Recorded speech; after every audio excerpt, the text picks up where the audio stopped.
You watch Dexter hunt the Bay Harbor Butcher, the Trinity Killer, the Ice Truck Killer. But what if the greatest killer of them all was the one he never saw coming? Season 8 introduces Dr. Evelyn Vogel, the so-called psychopath whisperer, the woman who helped shape Dexter's dark passenger. She brought the monstrous brain surgeon into the light, helping Dexter find his biological son, Oliver Saxon. We all think we know how her story ends, a tragic victim. But look closer. Listen closer. Because our dark theory suggests the word brain surgeon wasn't some new player at all.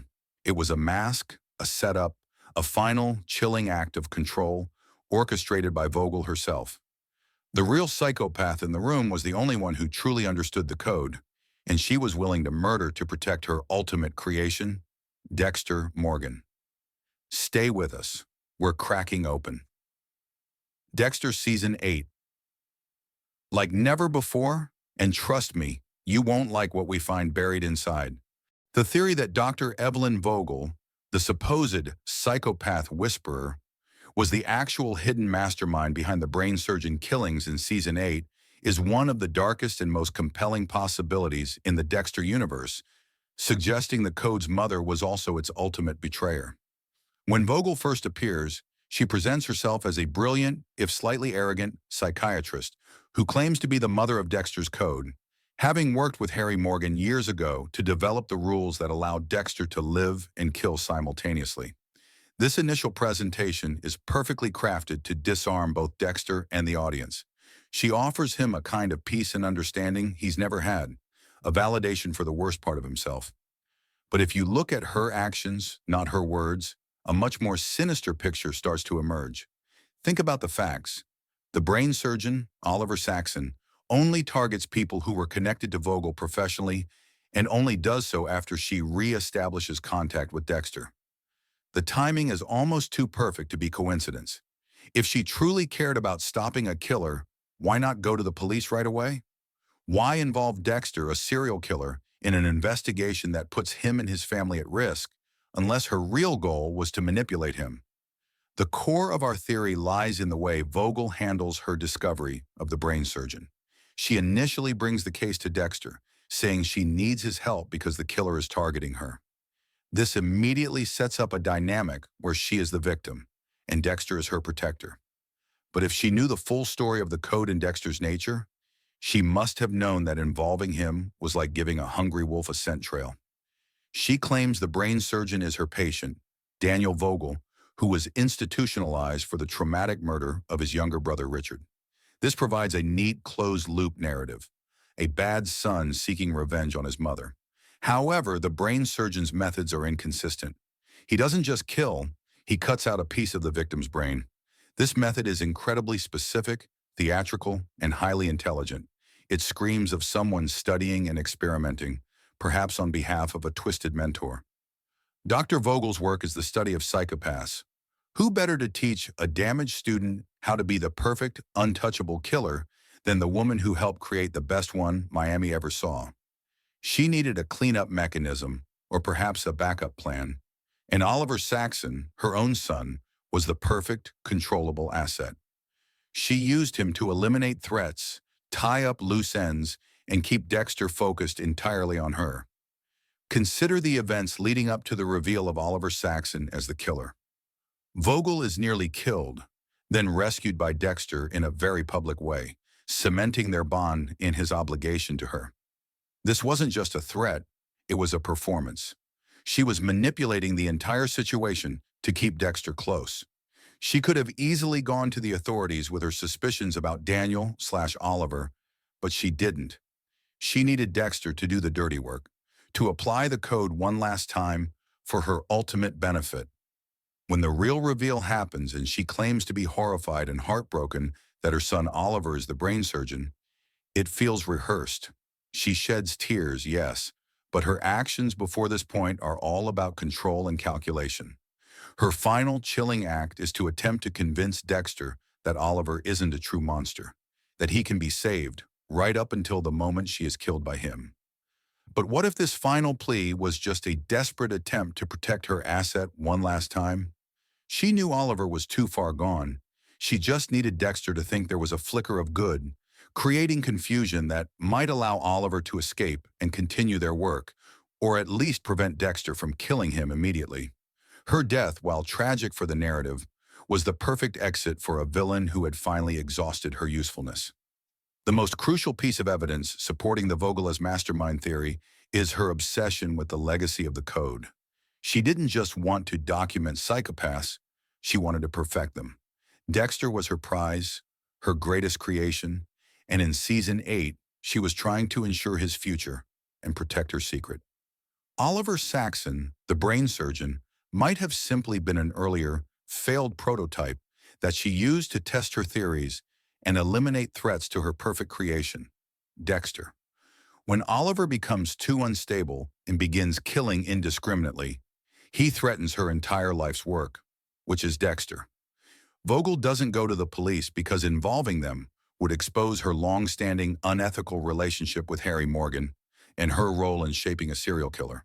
The code she co-created, a beautiful, neat system for managing a monster, was always about her control. By using Oliver Saxon, she got to study a new, different kind of monster, clear out any old enemies, and force Dexter back into her orbit, all while maintaining the appearance of a victim. She was setting up the board for the final game, and her own death by the brain surgeon's hand could be viewed as the ultimate sacrifice to ensure her perfect creation. Dexter could continue to live and kill under the safety of her code, forever free from the imperfect brain surgeon. Vogel was not the victim. She was the most calculating psychopath of them all, pulling the strings until the very end. The brain surgeon was just a tool. The true architect of the terror was the code's mother, and she died trying to protect the legacy of her own darkness. The initial appearance of Dr. Evelyn Vogel was a masterstroke of misdirection, a narrative trick that fooled both Dexter and the viewers. We accepted her at face value as the benevolent mother of the code, the only person alive who truly understood Dexter Morgan. But let's tear down that facade piece by piece, starting with her deepest secret, her supposed love for her son, Oliver Saxon, the brain surgeon. Vogel's entire performance hinges on her being a victim of circumstance, heartbroken that her brilliant but broken son became a killer.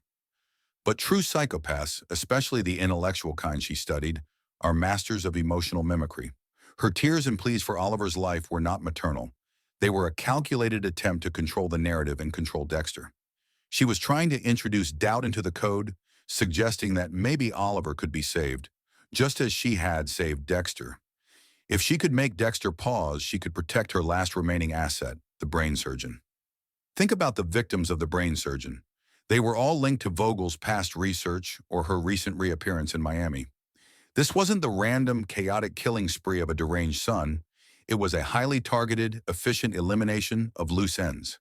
If Vogel was truly terrified of her son, she would have fled or sought police protection aggressively.